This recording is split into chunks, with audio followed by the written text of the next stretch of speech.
Hier betteln einige Leute um Aufmerksamkeit, ich mach das mal so.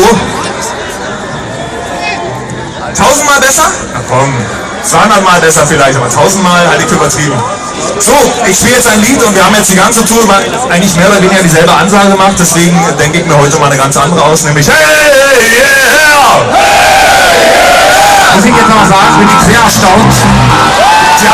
Das ist mir gerade so eingefallen. Ich dachte, das ist so eine Tonfolge, die schlägt in Hamburg ein wie eine Granate. Könnte sein, dass das vielleicht Schule macht. Aber hast du was gemerkt? Hier vorne ist so das willige Mitgrölen, Mitklatsch und Verkleidepublikum. Und da hinten sind die Leute, die euch hergebracht haben und nachher wieder mit nach Hause nehmen. Ihr seid aber nur später gekommen, oder? Ihr wollt genauso Party machen wie hier vorne.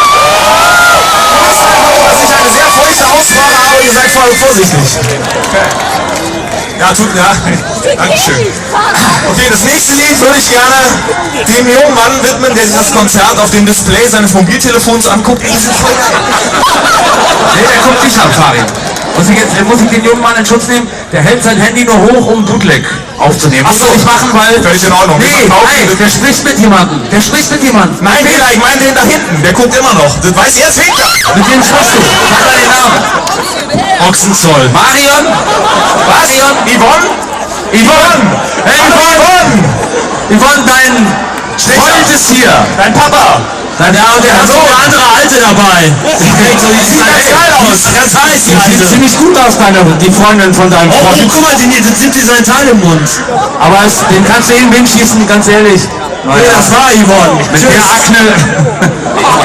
Ja, direkt, wenn ich